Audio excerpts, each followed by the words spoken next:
We'll now call the Common Council meeting of October 1st, 2024 to order. Roll call, please. Alderman Kirkowski. Here. Lorick. Here. Ritz. Marshall. Here. Alderman Gale is excused. Alderman Guzekowski. Here. Please rise for the pledge. Chris, you want to start us off, please?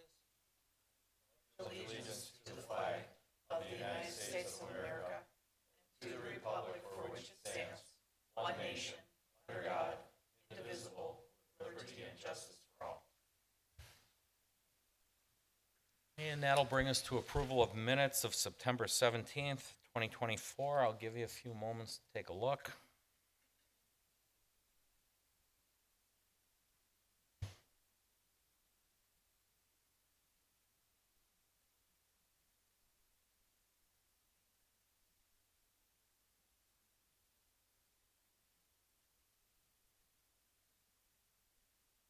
And when you are satisfied, there's no errors, omissions, or discussions, corrections, motion, please. Marshall will move to approve the minutes of September 17th, 2024. Guzekowski will second. Roll call. Alderman Lorik. Aye. Ritz. Marshall. Aye. Guzekowski. Aye. Kirkowski. Aye. And item 4 is mayoral proclamation for the White Cane Safety Day, which will occur October 15th, 2024. Catherine, would you please read that in the record? Certainly. White Cane Safety Day, October 15th, 2024. Whereas October is Pedestrian Safety Month, and for the 60th straight year since October 6, 1964, October 15th is being recognized nationally as White Cane Safety Day. And whereas blindness and severe visual impairment affect approximately 109,000 Wisconsin residents. And whereas the majority of these persons use travel aids such as a white cane or a service animal to get around public streets and sidewalks and places of public accommodation. And whereas these travel aids are universally recognized as symbols representing vision loss. And whereas Wisconsin's white cane law requires that motorists come to a full stop before approaching closer than 10 feet of a pedestrian who's using a white cane or service animal. And whereas greater awareness of the white cane law leads to safer, more attentive driving in general, enhancing the safety of all pedestrians, including children, elders, and people with disabilities. Whereas communities implement many proven features to enhance the safety of all pedestrians, including sidewalks, accessible pedestrian signals, and curb ramps. Now therefore be it resolved that I, Danielle Bukevich, Mayor of the City of Oak Creek, do hereby proclaim Tuesday, October 15th, 2024, is White Cane Safety Day in Oak Creek, and hereby also acknowledge the importance of pedestrian safety year-round. Dated this first day of October, 2024. Thank you, Catherine. Anybody, any comments? No? We regularly get asked to do this proclamation, and if you've ever had a member of your family or friends or anybody in your circle that's visually impaired, you'd kind of understand the importance of this. As it says, it affects over 100,000 Wisconsinites, and nationwide there's a lot of visually challenged people. So as always, we urge you to be safe for all pedestrians, but particularly those with special needs. So we feel it's important as the City of Oak Creek that we recognize this and put it out as public safety. So is that no action is needed on that? So we will move right into our public hearings. And item 5 is our first one, and is consideration of a request by Able Cruz Law Enforcement for conditional use permit for outdoor storage of work trucks and equipment on the property at 300A East Oak Street. Catherine, please read that into record. Certainly. Public hearing number 1 is to consider a request submitted by Able Cruz Law Enforcement LLC for a conditional use permit for outdoor storage of work trucks and equipment on the property located at 300A East Oak Street. Applicant is Able Cruz Law Enforcement LLC. Property owner, Mini Rentals Inc. Legal description there follows. Date of notice, September 4th, 2024. Thank you. Christy? Thank you, Mr. Mayor. Christy Lane, Community Development Director. This is the first public hearing of the evening. Is for conditional use. This property is zoned M1 manufacturing. It's actually occupied by several buildings, all light manufacturing of some sort. They're proposing to do outdoor storage of work trucks within the parking lot and equipment inside an existing fenced area.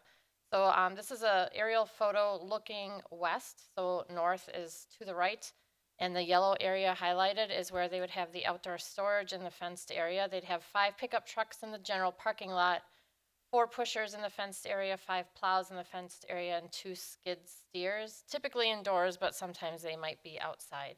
So just equipment for their business, and again, a different perspective looking north on the aerial photo on the left side of your screen. The area with the yellow perimeter is where the outdoor storage fenced-in area would be. It's already fenced, and you can see the fence is in good condition. It's a chain link slatted fence that staff didn't feel needed any repair. Plan Commission recommended approval at their August 27th meeting, and we've received no objections to date. Thank you. As this is a public hearing, we'll make 3 calls. If you wish to speak on the subject, please approach the podium, give your name and address. This will be the first call. Please approach the podium, sir, and we'll need your name and address. Cruz, and I'm the owner of Lawn Force LLC, and I've been waiting for this for a long time. We always wanted to move and put our equipment outside because since then we had the room, might as well use it. And I just literally played him because I want to move in. Okay, thank you. Second call, anybody wishing to speak on the item? Third and final call. We will now close the public hearing and move on to item 6, which is consideration of the resolution approving the conditional use permit for the outdoor storage submitted by Lawn Force LLC for the property at 300 East Oak Street. I'll open it up for questions, comments. Steve? Mayor, just a comment. I had one resident inquire about this, and his concern was the hours of business. And once he learned that it was an 8 to 5 operation, he was fine with it. And that was before it went to Plan Commission. So since the Plan Commission met, I haven't heard anything from anybody. Thank you, Steve. Anyone else? No, Plan Commission had a few questions with it as well. Just wanted to make sure that the fence met code, things of that nature. So, other than that, yeah, if there's no further discussion or questions, motion on 6. Kirkowski make a motion to adopt resolution number 12518-100124, approving a conditional use permit for outdoor storage submitted by Abel Cruz, Lawn Force LLC, on the property at 300A East Oak Street. Lorick seconds. Roll call. Alderman Ritz. Marshall. Aye. Guzekowski. Aye. Kirkowski. Aye. Lorick. Aye. Okay, thank you very much. Item 7, another public hearing, to consider a request submitted by Caitlin LaJoy, Brian Builders Corp. For a conditional use permit for a warehouse and small retail warehouse and storage on the properties at 1901 and 1941 East Rawson Avenue. Catherine? Public hearing number 2 is to consider a request submitted by Caitlin LaJoy, Breon Building Corp. For a conditional use permit for a warehouse, small retail warehouse, and storage on the properties at 1901 and 1941 East Rawson Avenue. Applicant is Caitlin LaJoy, Breon Building Corp. Property owner is M Bar Holdings LLC, a WI LLC. Legal description there follows. Date of notice is September 4th, 2024. Thank you. Christie? Thank you, Mr. Mayor. Christy Lane, Community Development Director. This particular application we've spoken about previously. We had a zoning text amendment to specifically create the category of retail under 50,000 square feet and small-scale warehouse under 200,000 square feet to be a conditional use in the light manufacturing zoning district. That was adopted by the Common Council, and now therefore that the text is in the zoning code. The application before you is for a conditional use for that particular use. And it's a combination of 2 parcels right now. There's a forthcoming agenda item for a certified survey map to combine the parcels. But what Brian Builders is proposing is to construct a 105,000 square foot warehouse building that would be occupied entirely by Graf Faucets Company. Graf is a European-based company with, they produce high-end plumbing fixtures. And about 91,000 square feet of the building will be occupied by warehouse, about 3,000 for the showroom, and about 12,000 for office. They are moving their U.S. headquarters from the city of Milwaukee to Oak Creek at this particular facility. Originally, there was a conceptual plan on the left side of the two pictures that was shown at a neighborhood meeting in July, and we've kind of been using. But since then, they've obviously defined the site plan. This is going to Plan Commission next week for a site landscaping and architectural review. You can see the shape of the building has changed a little bit. They've squared it off and pushed it further north, as the condo residents to the southeast did request that it be pushed further north towards Rawson Avenue. The hours of operation will be 8 to 5. The showroom will not be open to the public. It will be by appointment only from the designers who have an appointment with the Graf employees. Trucking will be very minimal, 2 semi-truck deliveries anticipated a week. No truck parking in the back. So this is a new rendering of the building. Again, European style, so kind of like the simplistic design is what the client did request out of Brian when they were designing the building. But Plan Commission did recommend approval of the conditional use permit at their meeting on August 13th, and we've received no objections to date. Wonderful. Thank you, Christy. As this is a public hearing, once again, we'll make 3 calls. If you wish to speak on the item, we will need your name and address when you approach the podium. First call. Second call. Third and final call. We'll now close the public hearing and move on to item 8, which is consideration of the resolution approving the conditional use permit for the retail warehouse and storage submitted by Caitlin LaJoy of Bryan Builders Corporation for the properties at 1901 and 1941 East Rawson. Open it up to the commission. Steve. Thank you, Mayor. I had one resident contact me after the public, the notices went out to the public, and again, the suggestion was made to have a neighborhood meeting, and I can't stress enough how important that's been, because there have been several developments in my district over the years, and it just suggested a neighborhood meeting. And you know, as Christy said, I mean, they asked for something, the developer said, okay, yeah, we can move it up a little bit, and then it just eliminates so much angst and at meetings and stuff when they work it out before it comes to this tonight. And I also want to, great that they're coming from Milwaukee to Oak Creek for their U.S. headquarters. I think that's a great thing. And if you see that property right now, that's a 1,000% improvement over getting rid of that closed down mega discount nursery. I know the police have had to go out there a couple times with the board up windows and stuff like that. So for everybody who worked on getting them here and getting this nailed down, great job. Thank you, Steve. Anyone else? Questions, comments? Okay, seeing none, motion. Kirkowski make a motion to adopt resolution number 12519-100124, approving a conditional use permit for retail, warehouse, and storage submitted by Caitlin LaJoy, Brown Building Corporation for the properties at 1901 and 1941 East Rawson Avenue. Clark seconds. Roll call. Alderwoman Marshall? Aye. Guzekowski? Aye. Kirkowski? Aye. Lorik? Aye. Ritz? Item 9 is consideration of a resolution approving a certified survey map for the combination of the properties located at 1901 and 1941 West Rawson Avenue, submitted by Caitlin LaJoy, Bryan Corporation Building in the 1st District. Christine. Thank you, Mr. Mayor.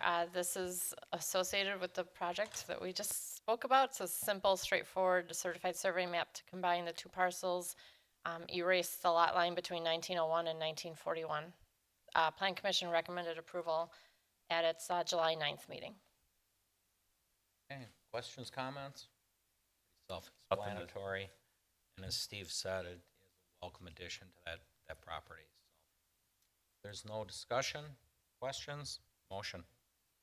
Kirkowski make a motion to adopt resolution number 12520-100124, approving a certified survey map for the combination of the properties located at 1901 and 1941 West Rawson Avenue, submitted by Caitlin LaJoy, Brion Building Corporation.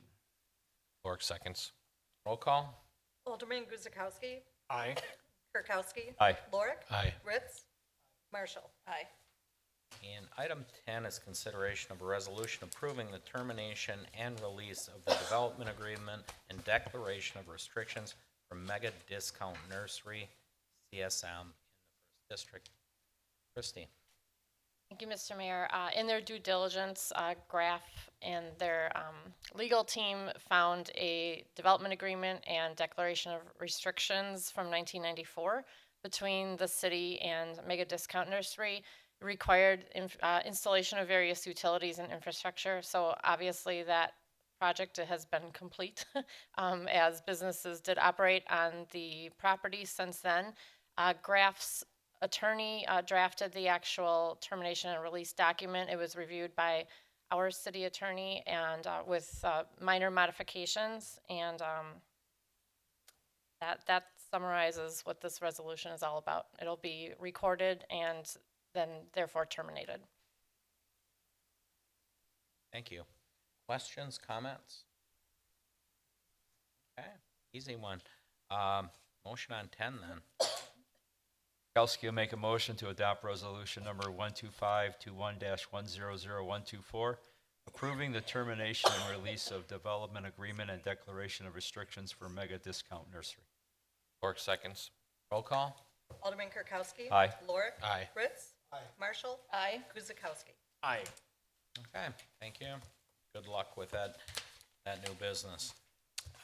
Speaking of new business, item 11 is consideration of a motion to approve a plan of finance for $3,895,000 taxable general obligation promissory notes series 2024C. Max? Thank you. Max Kagan, Deputy City Administrator and Finance Officer. So before you tonight is a plan of finance for $3,895,000 in taxable general obligation promissory notes.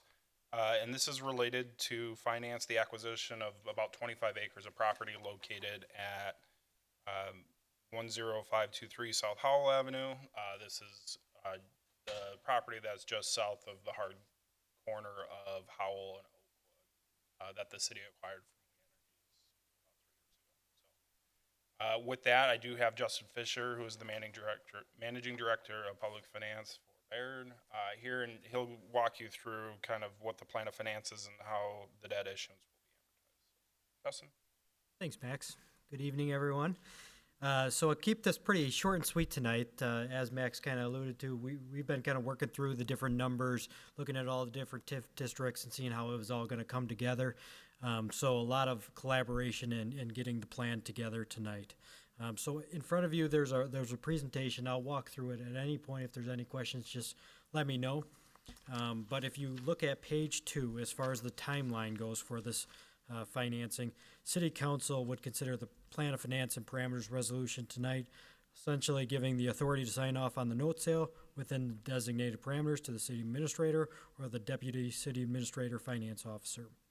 Preparations are made for issuance, so that'll be kicking off here over the next month or so, which basically we will put together the official statement, which is what I've talked about in the past. That contains all your financial information that'll go out to potential purchasers of this debt, potentially go out for a bond credit rating. One thing that we're looking at to be based on the amortization of this particular financing, we may look at bidding it out to local and national banks and not going through the rating process, if it makes economic sense to do so. So that's something that we're going to be evaluating. There is one particular bank that has been a little aggressive in their bidding. So if we can avoid paying the issuance costs to go through the bond rating, it may make sense if once we look at both options. So that's a possibility. If the market is strong and meet the council's parameters, sell the notes in November and ultimately close December 16th of 2024. So the borrowing is going to be estimated size $3,895,000. This is a taxable general obligation promissory note, again, because it's for a land purchase for potential private development type purposes for it. So it's got to be taxable. It's for tax increment district number 8, the structure maturing April 1, 2025 to 2029. First interest April 1, 2025, and to be determined on the call feature, meaning that potentially when you can refinance or prepay it, or potentially not be able to, depending on the route we go. The estimated interest rate, 5.5%, and the max parameter would be a 6%. So if we go to page 3, this is kind of the detailed financing illustration. So this is what, Max and my team really kind of comb through the different numbers and so forth to create. The left side of the page, this is the tax increment district number 8 projected net revenues for debt service. You can see what that looks like on an annual basis. And ultimately, the middle of the page is what we're trying to match those cash flows up to, while also making sure that you have money in case things don't come in as anticipated. So, when we look at the end of 2024, there's about $623,000 there. And then you can see how it kind of gets amortized over the life. And that's really, again, to make sure that you're in a position that you don't end up with a deficit at any point, making sure that you always have sufficient revenues available in case something unexpected happens in the tax increment district. So that's the overall plan, a shorter financing, and that's again why we're potentially looking at not going to the public market, but maybe if we can get a local or national bank to potentially step up and give us a attractive interest rate, just go directly that route if it makes economic sense. So that's the plan for this particular financing. I like it. The public tells me we got enough banks, so we got a lot to choose. Questions from the council?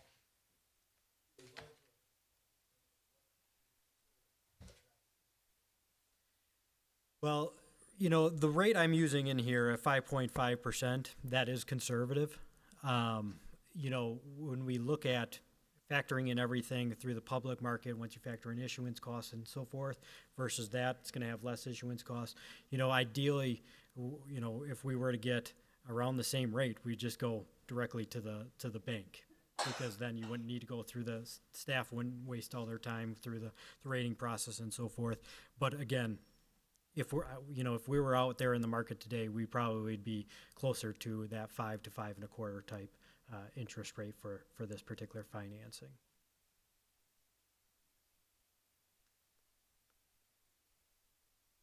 Other questions, comments? Okay, seeing none. Motion on 11, please. Kirkowski will make a motion to approve the plan of finance for $3,895,000 taxable general obligation promissory notes, Series 2024C. Lorick seconds. Roll call. Alderman Lorik. Aye. Ritz. Aye. Marshall. Aye. Guzekowski. Aye. Kirkowski. Aye. And item 12 is consideration of a resolution authorizing the issuance and establishing parameters for the sale of not to exceed $4 million in taxable general obligation promissory notes. Once again, Max? Thank you, Mayor. So this is the accompanying item. This is the parameters resolution, which would set the parameters under which the city would be selling the debt, and the par amount total would be $4 million with an interest rate no larger than 6%. But as Justin mentioned, the interest rate should be lower than that. So don't anticipate it. And then this also gives the authority to the city administrator as well as deputy city administrator, finance officer to execute the sale. Okay, questions, comments? Or, there's no discussion or questions, motion on 12. Kirkowski will make a motion to adopt resolution number 12522-100124, a resolution authorizing the issuance and establishing parameters for the sale of not to exceed $4 million taxable general obligation promissory notes. Lorick seconds. Roll call. Alderman Ritz. Aye. Marshall. Aye. Guzekowski. Aye. Kirkowski. Aye. Lorik. Aye. Thank you. And item 13 is a presentation on our 2025 executive draft budget. And Max will take it from here. You all got handouts. All right, thank you. So last Thursday, staff transmitted the 2025 executive draft budget to the mayor and common council. The purpose really of tonight's meeting is just to present a very high-level overview of what was included in that budget proposal. Really just for information purposes, really for educational purposes for the elected officials, to take that information, and then we'll come back on Friday and we'll have a common council budget workshop where we'll kind of get into more details, questions, decision points from there. But really just kind of want to outline the budget proposal that's before you, because now it's really at the council's level to consider and make adjustments or recommendations. So a brief agenda of what we'll talk about tonight, just an overview of the property tax levy and our major funds, talk about the human resource enhancements included in the budget proposal. We'll talk about the 2025 capital improvement plan, talk about common council discussion and decision points, things that we'll need input on Friday's budget workshop, and then just kind of what are the expectations for Friday's budget workshop. So looking at the property tax levy, we levy property taxes for 5 funds, the general fund being the largest, which is kind of the catch-all fund for a lot of the general government, public safety, public works, parks and recreation services, as well as we have levies for 3 other special revenue funds, the solid waste fund, EMS fund, and consolidated dispatch fund, and then the debt service fund. So what you'll see is that the total property tax levy is increasing $392,818 or 1.5%, and that's across the city. I can tell you that is the lowest increase since the 2016 budget, so 10 years. And you can kind of see how that levy is distributed amongst those 5 different funds. And I'll kind of get into more details as to how the allocations came to be. But overall, 1.5% increase in the tax levy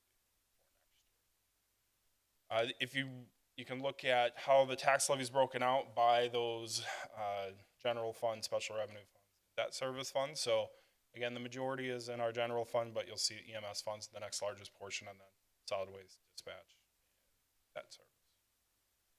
So one of the things we do when we're putting together the budget proposals, we look at what revenues did we have budgeted for this year? So it's our 2024 budget. What do we anticipate or expect for next year? And what adjustments need to be made, and kind of like the variance analysis, kind of understanding the why things are happening. Because, in local government, we are a revenue-based budget, in that we can only, we have to have a balanced budget. We have restrictions on what revenues we can increase. Things like levy limits, state aid, so on and so forth. So really getting a better sense of the revenue picture really dictates how we then address the expenditure picture. So this is just a snapshot of the general fund and kind of the revenue changes we've experienced from the 24 to 25 budget. I'll kind of walk through many of these and highlight why things are occurring. Certainly if you have questions, feel free to speak up. So again, the property tax levy going about $250,000 increase, about that 1.5%. You'll see a very large increase in our exempt personal property aid payment. This is from the state. We mentioned this, I believe, at a meeting or two ago when we talked about our tax increment districts, but in 2023, the state with Wisconsin Act 12 exempted personal property taxes and gave municipalities an aid payment to make up for it. So the city of Oak Creek's aid payment for our general fund is $302,000. And although, yes, you'd say, it's great, we're getting an additional $300,000. How this works is it actually nets against property taxes. So we had to reduce the property tax levy in the same proportion. So it's really a net zero, but it is additional aid from the state to make up for the lost revenue, tax revenue from exempting personal property. You'll see the general payment, the shared revenue, our general municipal aid payment went up about $40,000. Again, this was tied to Wisconsin Act 12. in that our general payment for shared revenues is now indexed to sales tax receipts and the growth of sales tax receipts in the state. So sales tax receipts were up 2.3% over that time period, resulting in an increase of our general payment by about $40,000. You'll see the utility aid payment have an increase of about $143,000. And this wasn't an increase necessarily in the allocation of the total aid payment, but really a shifting of the aid payment from the debt service fund over to the general fund. So as the Common Council may recall, back in the winter of 2021, we did some debt financing for the lakefront, refinanced it, and we structured it in such a way that it would give us a 5-year runway to add levy capacity to the operating budget because we knew that was going to be challenging long term. So this is kind of part of that multi-year debt service strategy, in that we've given ourselves an additional about $145,000 worth of capacity based on how we structured that debt, which was almost 3 years ago now. You'll see our general transportation aids are decreasing 10%, $184,000. I feel like I'm a broken record because I've been saying this for years, but the general transportation aids are built off of, or allocated based off a 6-year average of your spending on transportation-related activities. And we had significant transportation-related spend when we were building all the new infrastructure and roads for Drexel Town Square. So our payment was artificially high because of that. And once those 6 years, those years fell off the 6-year average, we've been decreasing 10% for the last 4 years. So this is, I guess you can call, quote unquote, rock bottom. We will be coming back up next year, I think, conservatively, probably 3 to 5%. So we've kind of bottomed out on the general transportation aids payment. You'll also see it did increase our interest earnings, $160,000, so from $340 to $500. And although I know we just had the Federal Reserve just had a cut in their interest rates, we've been historically conservative. The general fund's on pace for about $1.5 million worth of interest earnings this year, and I can tell you with confidence that that $500,000 will be earned with all of our long-term investments, not even relying on temporary investments. So we're talking our 3 to 5 year CDs and treasuries. Enough for that. So even if there are cuts in the short-term interest rate, won't affect that budgetary amount. We're confident. And other than that, the other larger decrease is you see $140,000 transfer, and that's a transfer in. And that's really because the Tourism Commission paid back the subsidy amount that the city borrowed it in 2020, and that's $140,000. So we budgeted for that in 2024, and that's going away. But overall, you can see general fund revenue is going up about 2.2%.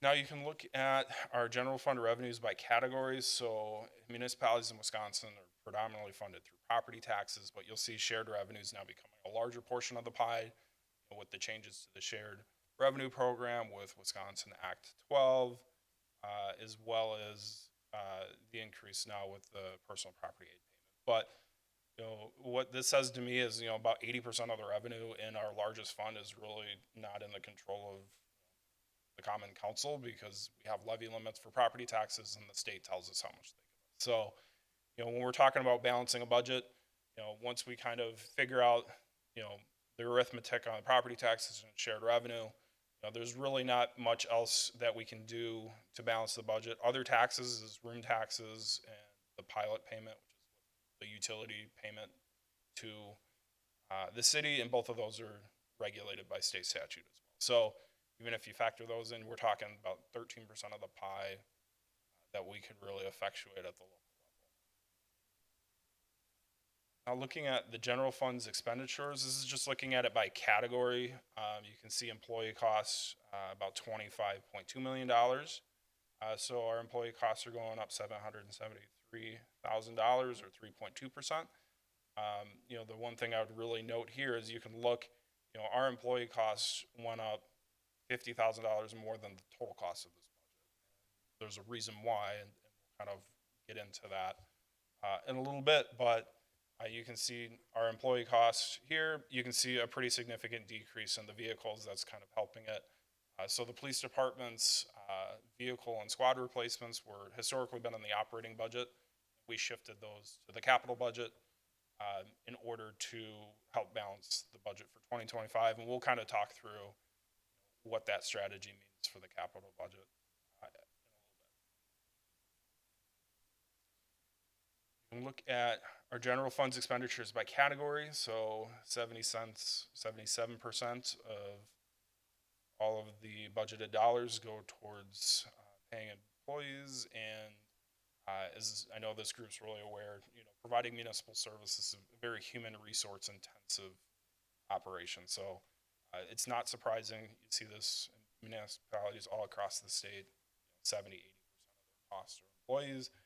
Our next one, largest one, is other services. That's more like contractual relationships. So this is where costs are for the joint recreation program with the school district. Is that things like other contractual relations we have come in other services, and then you can see utilities is our next biggest sliver at 4.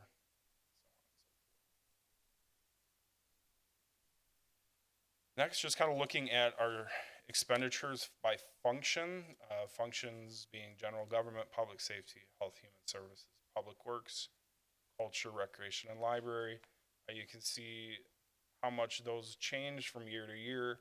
You can see the largest change in the culture, recreation, library being about 7.3%, health and human services at 4.6%, so on and so forth, for a total increase of 2.3%. And then this is just a breakdown of the general fund expenditures by function, just in a pie chart form. So about 50 cents on every dollar pays for public safety operations. The next largest, general government, public works, and then culture, recreation, library, and then health and human services. So next, just transitioning to our special revenue funds, and our other major funds. So I just kind of, again, showing the variance analysis for revenues and expenditures for solid waste fund. You'll see a large portion of the increase of the levy is reporting in the solid waste fund. So you can see it's going up about 12%, about $164,000.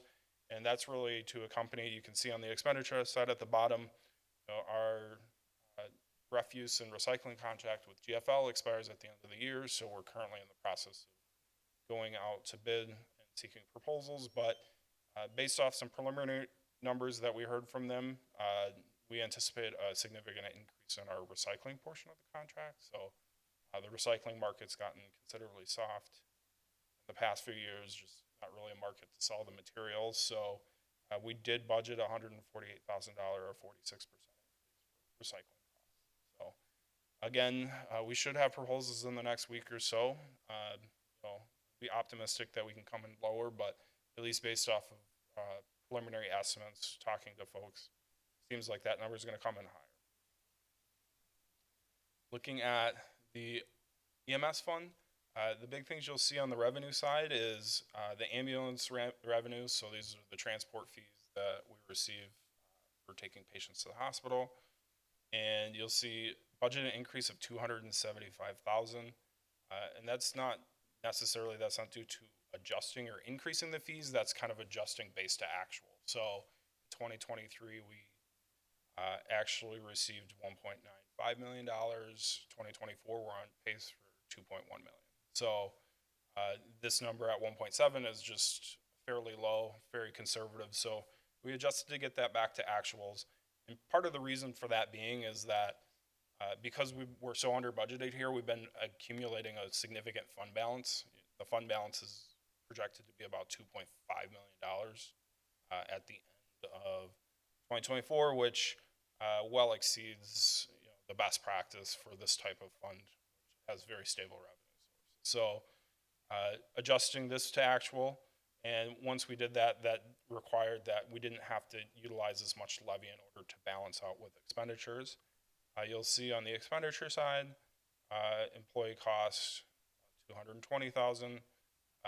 You'll see we didn't include $590,000 for capital items. So again, trying to spend down the fund balance, because it's kind of over that best practice amount. So we did budget money for both, to replace an ambulance as well as to replace a command vehicle, to hopefully spend down some of that fund balance in 2025. What is the recommended reserve you should have in that fund in EMS? Yeah, that's a great question. So, for just say a general fund, the best practice is somewhere between 2 to 3 months expenditures, and it really varies depending on, your municipal's revenue intake. So property taxes are about the most stable revenue source there is. So given that in Wisconsin, we're very municipal property tax dominant, 2 months to 3 months of expenditures is more than adequate. If you can see here, in this fund, it's mostly funded through property tax levies, so there's even less volatility. That's where I would say you can be more on the side of 1 to 2 months of operating expenses, which you can see we're pretty close to, but still we're on a high end for the reserve position.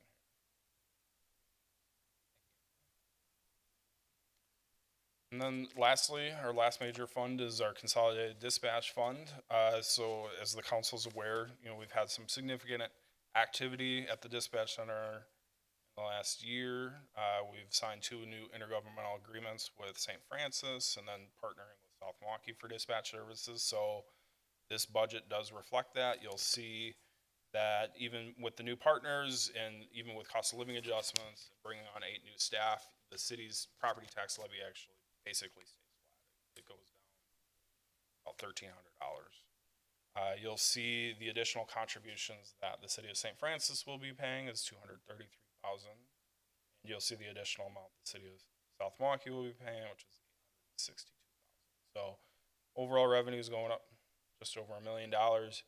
And you can see on the expense side some pretty significant increases, 40%, 20% for IT costs. And that's again because accommodating a new partner at the dispatch center, we're hiring 8 additional staff, have additional IT costs related to it. But overall, really good news story in that we're able to add that capacity and resiliency to the center without having any impact to residents of Oak Creek. We actually decreased our contribution to the levy by $1,300. So next, we'll just talk through human resource enhancements included in the budget proposal. So it does include a 2.75% wage adjustment for all city employees effective January 1st, 2025. I do want to note that we do have our collective bargaining agreements with police and fire unions. They expire at the end of the year. We're still in the process of negotiating those, but what we have planned for the budget is a 2.75% increase. We do also include various adjustments for certain management and technical positions, either reflecting market conditions or shifting responsibilities.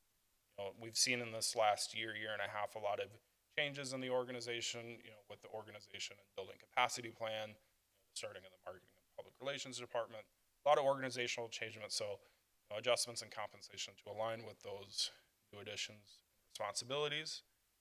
We did have a reclassification of our leisure services assistant to a tourism event coordinator, and that's kind of in parallel with reclassifying our admin coordinator in the library from a part-time to full-time position. So the person in the leisure services assistant position is transitioning to the administrative coordinator position at the library.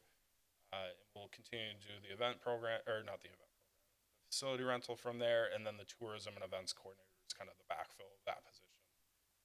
It's going to be more primarily focused on tourism and the events and not the facility rentals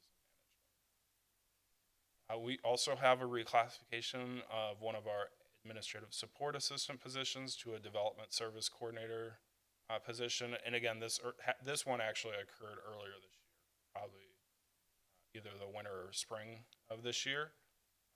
And that was to build capacity in the community development department. And then we have the addition of a part-time library clerk to help provide some better desk coverage for the library's hours of operation.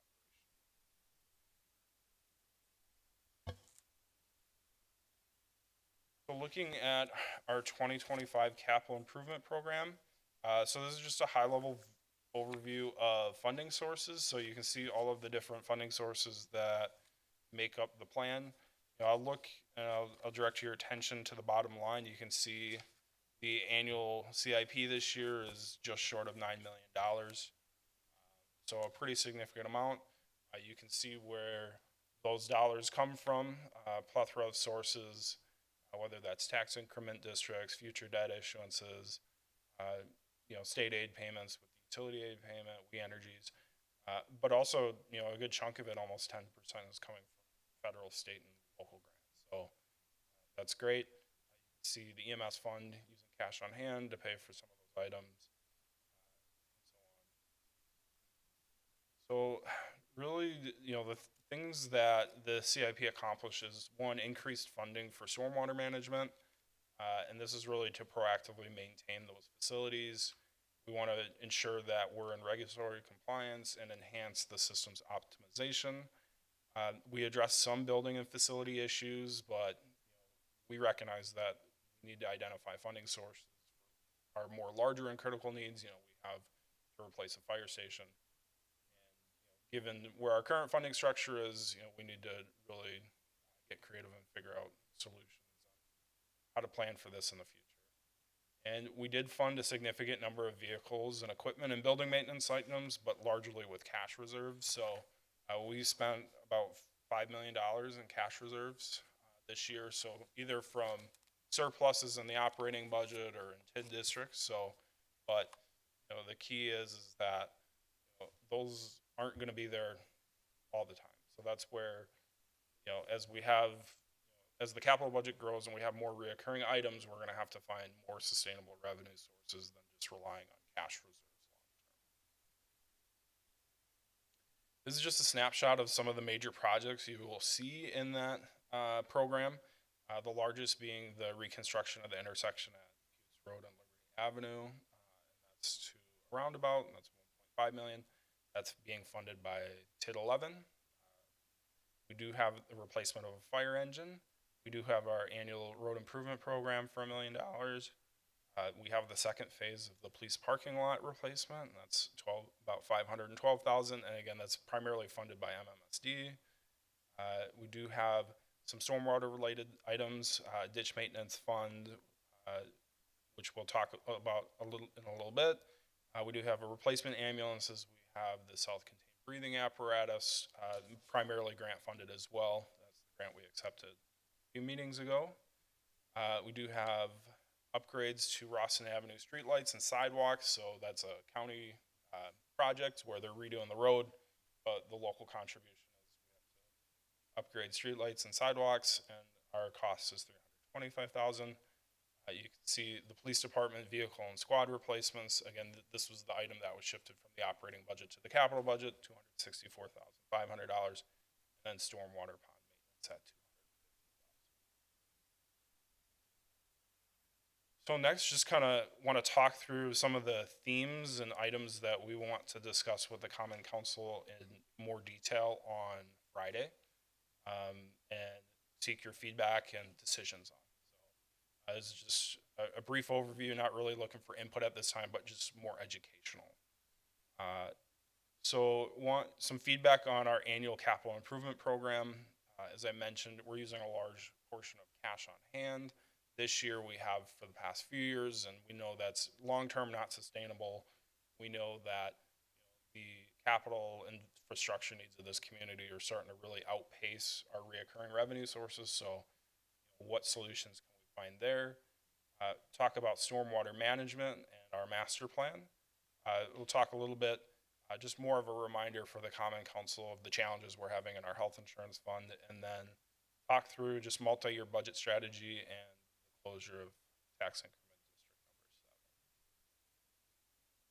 7. So when we talk about our annual capital improvement program, you know, the way that I view it is we look at what is the funding availability versus the capital investment need, and looking at it on a reoccurring basis and then on a one-time basis. So if you look at our CIP on a reoccurring basis, we have $2 million. So $1 million of that is for the road improvement program, and $1 million is generally for everything else.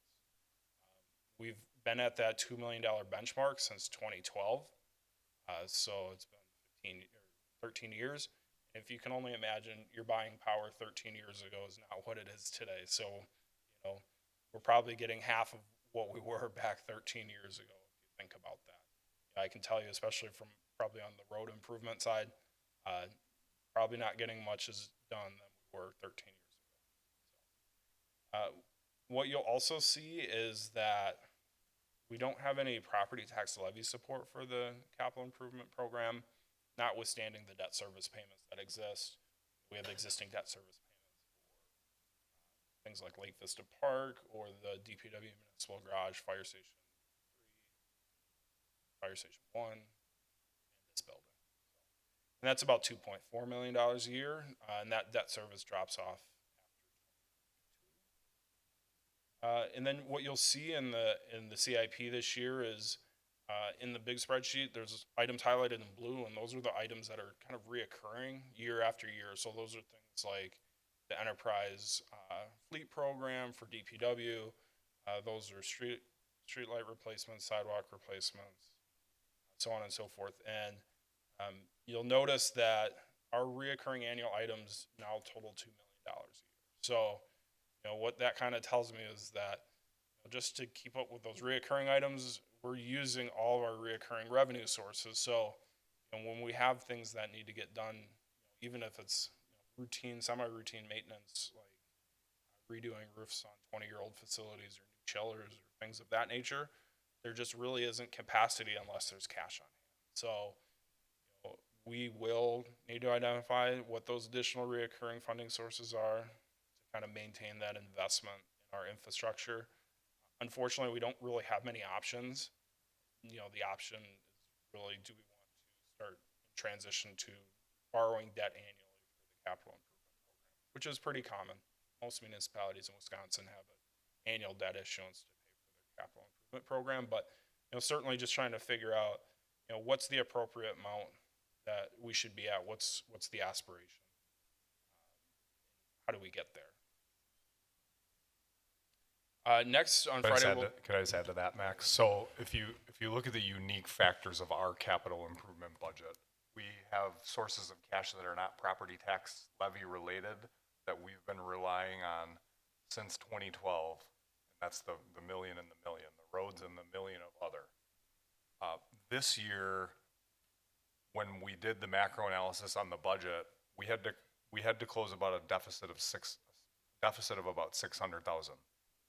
When we looked at ways we could do that, and really it came to a few key solutions, obviously adjusting the interest earnings, but also the shift of the $264,500 of fleet vehicle, PD fleet vehicle, that was always baked into our operating budget.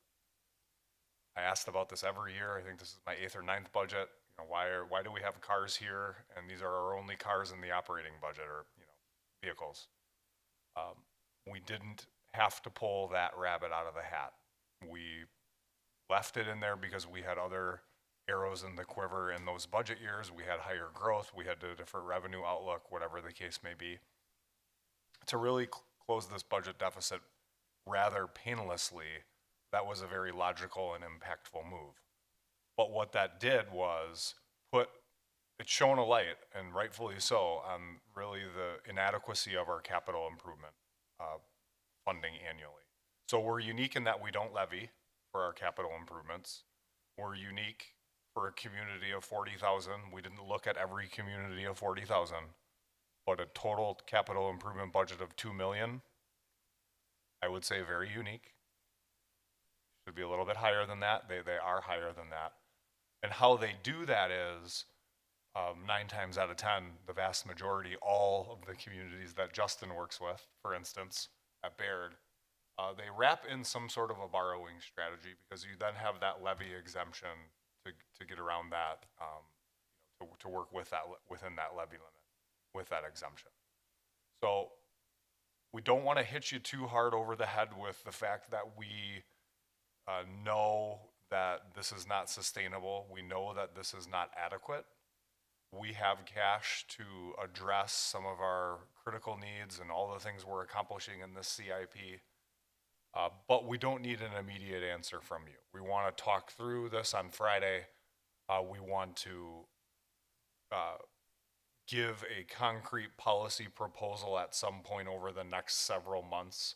But this does not need to be ironed out by the time we're publishing a budget. And if you're comfortable with the capital improvement and using the cash, all other things equal, we want to just get a little bit down the road knowing we'll have to come back with a formal policy proposal for you on that, what that investment is, tax implications, all of that, how that borrowing strategy would work, and really put that in place, at least our initial step forward, put that in place in our 2026 budget. That's one major point of discussion for the Common Council on Friday.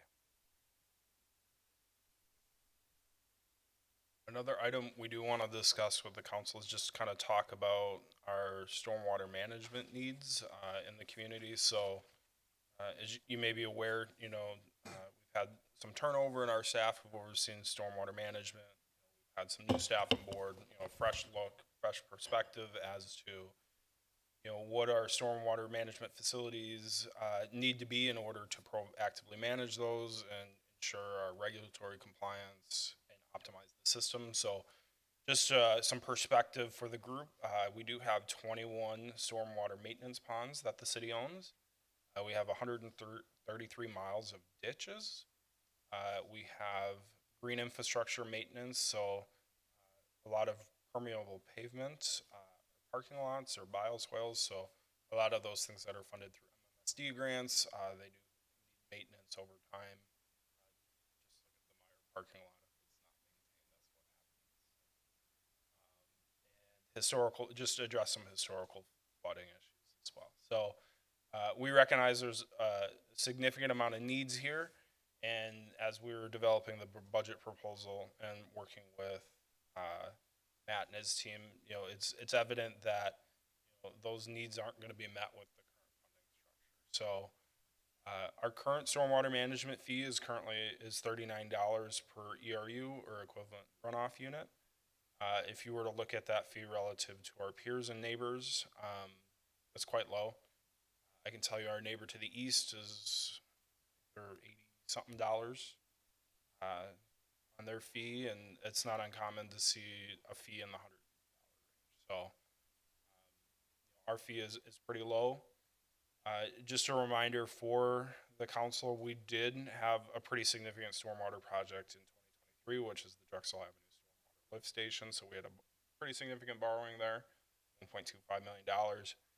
So that did add a debt service payment, about $150,000 a year through 2033. So that's kind of eating into some of the capacity to address other needs. But based off of what Matt and his teams propose, we'll really have to look at what our stormwater management fee is and how do we adjust it to accommodate future capital and maintenance needs. So I will show you kind of our long-range financial plan on the stormwater fund, and you'll see that just looking at 2024, we're a very healthy reserve position here. So looking to end at about $1.4 million in our stormwater utility fund. And what you'll see proposed in the CIP is increasing our capital outlay from about $225,000 to about $1 million. So pretty significant. As I mentioned earlier, about $500,000 of that was to do ditch maintenance, and $250,000 of that is to do the retention pond maintenance. So we'll talk more about why that needs to be done and get the Common Council's feedback then. But what we've proposed in the budget is we didn't propose any fee increase for 2025. We have enough cash on hand in order to do those larger projects, and then we can really kind of come up with a plan over the next few years as to we want to continue with that level of capital investment. How do we approach any fee adjustment? Do we do it all at once? Do we do it over multi-years? But you can see that if we continue the level of investment we projected for 25 and we didn't adjust the fee. You can see where that goes on the cash flow. So we will have to do something. It's just really what is the council's tolerance for how much activity we do and how much we want to adjust the fee, and how do we want to approach that if it's in a single year. What we, just to add to that too, another major discussion point and really an investment moving forward. And I would say the previous item, the capital improvement and funding and the stormwater management master plan funding, these are going to make a big difference in this community for many years to come. Coming up with a good plan that you're comfortable with, that accommodates our needs and some of our wants, but also keeps an eye towards, the financial burden of our taxpayers. These are difference-making things. And with this, we are talking about letting contracts. We have a ditch crew with our DPW. We do some contracted work for some pond and other maintenance. We would like to look at letting a much larger contract for some of those maintenance items, whatever it is, 5 miles of road instead of the 2 we've been ditching, to date. Kind of dip our toe in the water, learn from that process and that bidding and that relationship with that contractor. We have the ability, as Max said, to kind of try some things with the cash that we have on hand. But if we are going to maintain those, hey, 5 miles of ditching was great. Actually, we think we can do 10 miles is great. If we are going to do that level of maintenance every year, here's where the fee needs to be, and how do we want to get there, as Max mentioned, over a multi-year period, or Band-Aid thing, or maybe it's 2 years. There's a lot of education that is going to have to go into this policy proposal for you. We don't necessarily need an answer. I don't know that we'll be prepared to have all the answers to your questions on this. I think the moral of the story, though, is in the end, if you are wanting to incrementally look at that stormwater fee, let's talk about what we would want to do on Friday for 2025. Maybe it's an interim step, maybe it's no step, and we do want to sort this out maybe all at once.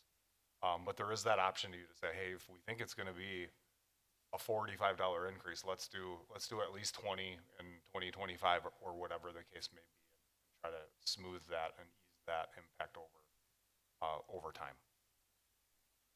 Max, just to be clear, this long-range financial plan doesn't factor in an increase in stormwater management that we're looking at now.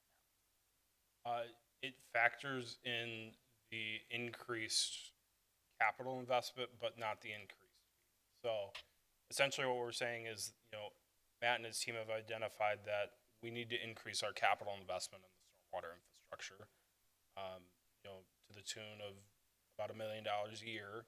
We have the cash to do that in 2025, so we don't need an answer as to any type of fee adjustment for 2025. But if we determine that if that investment needs to be longer term, then we're going to need to have a serious conversation about the fee,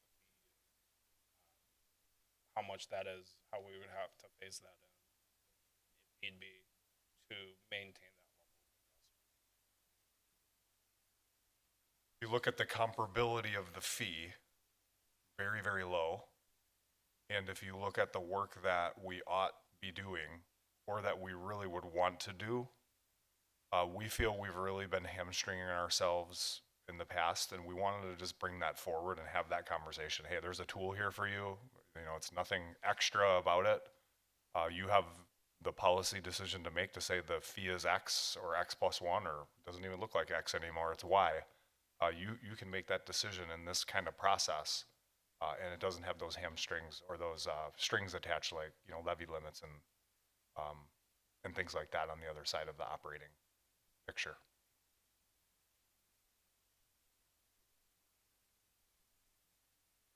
And the next item, just for some discussion, is just kind of refresh the common council on the health insurance fund. I know we talked about this in July. We've been really monitoring the health insurance fund over the last few years. We've had some realized losses to the tune of $5 million since 2018. And we've been covering those losses with budgetary surpluses in the general fund. Again, if one of the themes you see here is we're using some cash on hand to plug holes that are structural in nature, whether that's the capital program, this health insurance fund. We know that's just not sustainable long term. So in July, the Common Council did authorize us to move to UMR's Nexus ACO product, which again is just a tiered network within our existing network. And that change is projected to mitigate any cost increase for health insurance for 2025. So we didn't have to adjust our rates, which is great, but we understand that's really fix a problem for 1 year. We need to find other solutions to kind of contain our health insurance costs, whether that's cities contributing more, plan design changes, employees contributing more.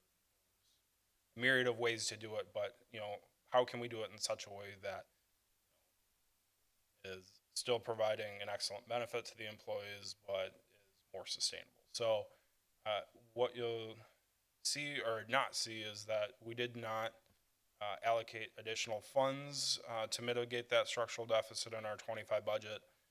Given this change in the projections, we really want to see how much savings we'll realize here.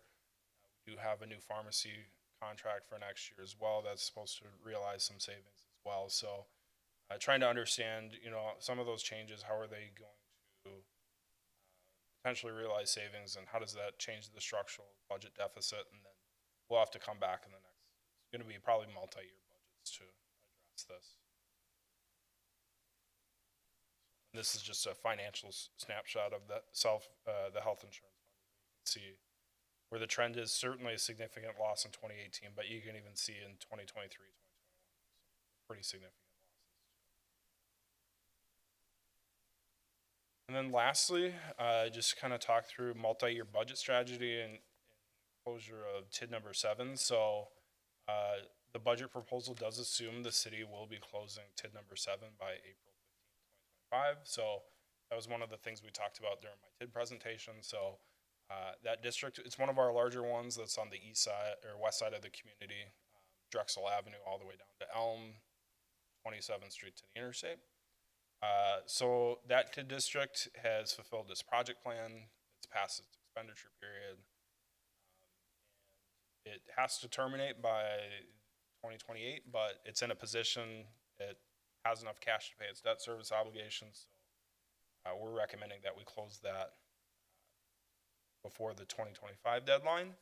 And what you'll see is that for 2025, based off of the fund balance projection, once all of our existing obligations are paid, the city is going to receive about $1 million in that unspent fund balance. So whatever cash remains in the fund after all obligations are met are divvied out to the participating taxing jurisdictions based off of their share of the tax levy. So our share is about 32%, so it's going to be about $1 million. And again, that's going to really help with when we're using this cash on hand for things like capital or helping with health insurance. It's these one-time funds that really do help us in those items. But the other thing too is that closing the district then is really going to help us out for our 2026 budget as well. So you'll see on the screen that when TID 7 closes, its levy right now is about $3.2 million. And that's all the taxing jurisdictions. So the tax increment levy is going to decrease $3.2 million. By state statute, we can re-levy a portion of that to help with the operating budget. So you get a re-levy 50% of our share of 32%, essentially. So that's where this $410,000 comes from. So, if we're talking in terms of net new construction, this is about 1.6% right then and there. So by closing the districts, now certainly it's going to provide property tax relief for those in the community. Again, they invested in this TID district. It was successful. So there will be tax relief because the overall levy is decreasing $3.2 million. We can increase our portion $410,000 next year. The other taxing jurisdictions can increase theirs the same, but say they all did it.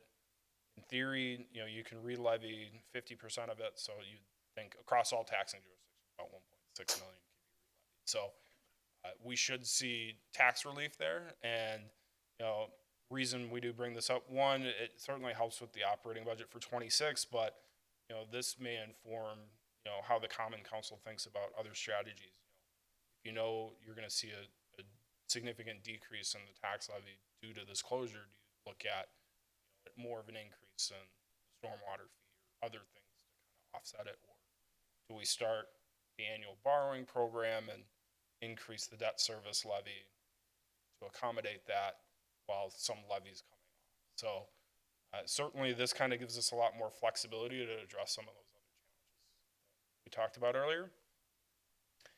And just more on the multi-year budget strategy. So we do keep a lot of long-range financial forecasts, and they really help us do plan out, not just for the next year or 5 years, but 10 years down the road.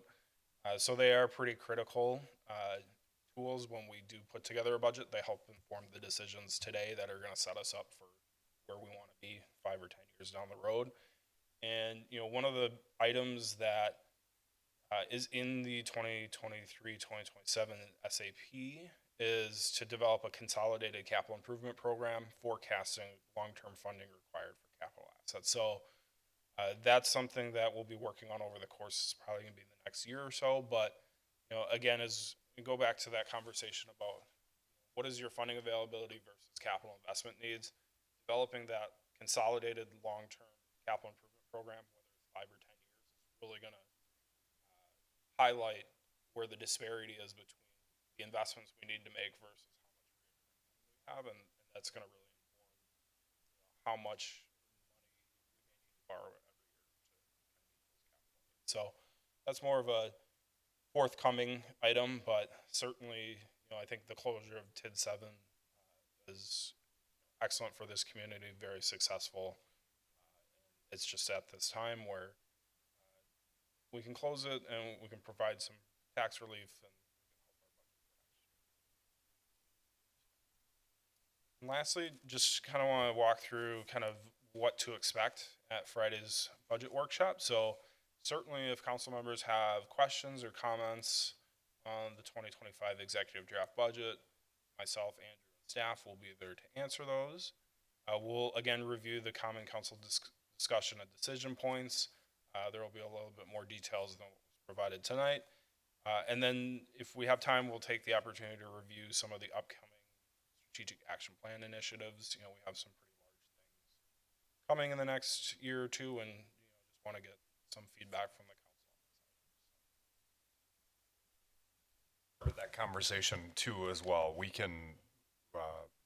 want to do our best to use our time together as wisely as we can and as efficiently as we can, but also get some work done. So we'd like to take and bring up a few projects in the queue, projects underway, certainly talk about, the lakefront, because the backdrop of all of when we talk about, what should the stormwater fee be in the future and what's the impact, when we talk about where does our capital project needs, where does our capital investment need to be on an annual recurring basis, and what's the impact of that.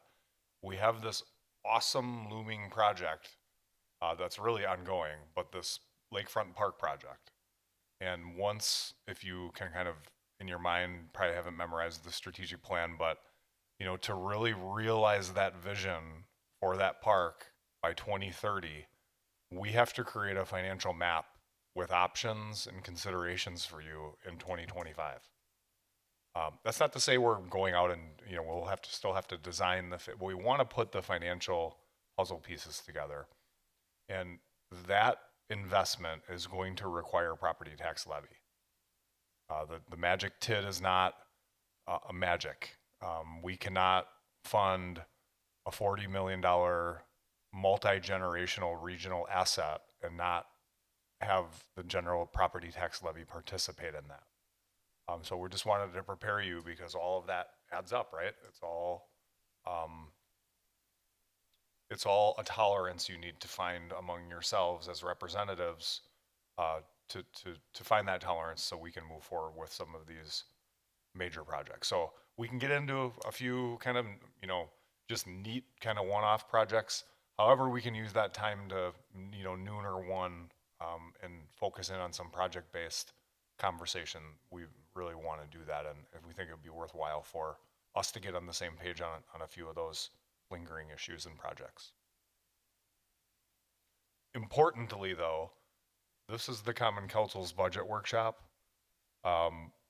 Would you like to see anything else added to this agenda? Would you like us, and you don't necessarily have to answer now, but if, hey, I really would like to learn more about, how does that work? If you have some of those items, let us know in the next couple of days. Maybe it's not its own agenda item on the budget workshop, but we can certainly find a way to get it into the conversation if there's curiosities out there on anything. What we really want you to do, though, is get in. I know most of you probably have. You've had the budget for at least a few days. Really get into that letter of transmittal. This budget presentation recap is great. We're going to come back and hit kind of those, the CIP, the stormwater management program here, the health insurance fund to a lesser degree.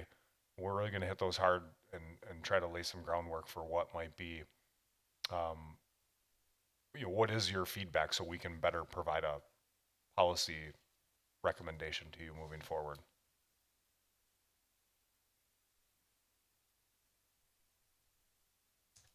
Questions, comments from Matt? I do, Mayor.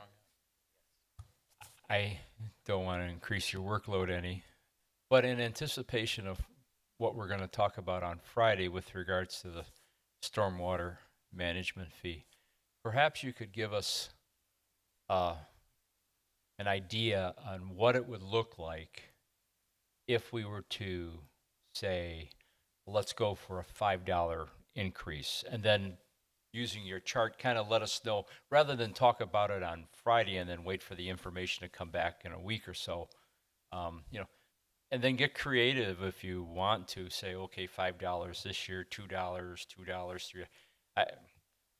I admit when we were doing it yearly, I was frustrated with that because I felt we were nickel and diming the taxpayer to death. Well, we held true to that for several years, and now we need to do something about it. So if you could just put together something to supplement what you gave us, showed us tonight, that we might be able to make an informed decision on Friday with regards to that, either for next budget or budgets down the road. Just a what if. No, I think that's a good thought. I can tell you that a $1 increase in that ERU, $1, right now we're at $39 per ERU. $1 increase is about $30,000.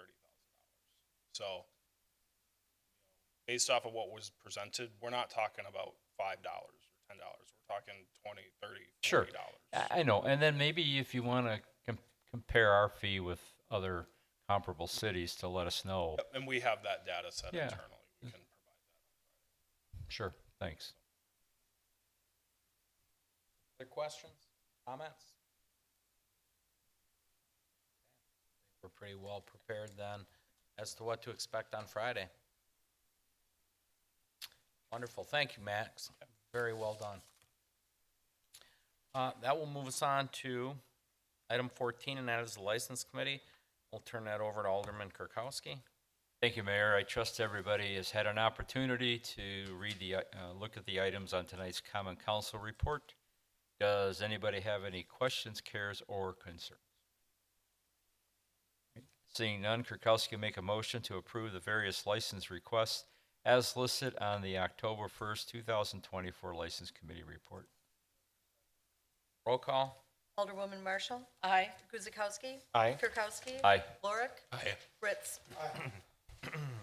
Item 15 is consideration of a motion to approve the September 25th, 2024 vendor summary report in the amount of $524,027.68. Please take a look at your reports, and if you have any questions, please take the floor and address the person you think can most ably answer your question.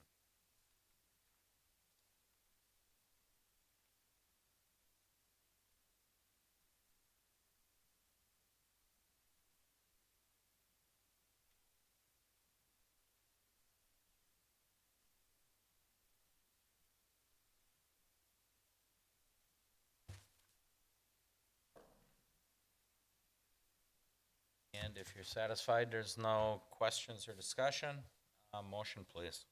Marshall will make a motion to approve the September 25th, 2024 vendor summary report in the total of $524,027.68. Guzekowski will second. Roll call? Alderman Guzekowski. Aye. Kirkowski. Aye. Lorik. Aye. Fritz. Marshall. Aye. Wonderful.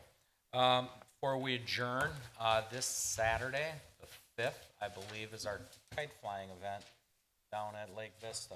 So, weather's supposed to be nice on Saturday. Be a good opportunity, good family event. Go down and see the kite guy. Tell you all you want to know about kites and flying kites.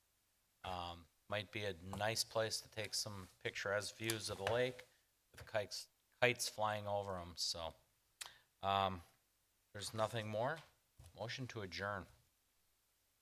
Marshall will move to adjourn. Guzekowski will second. Roll call? Alderman Kirkowski. Aye. Lorik. Aye. Fritz. Marshall. Aye. Guzekowski. Aye. All right. Good night, everybody. Have a great week.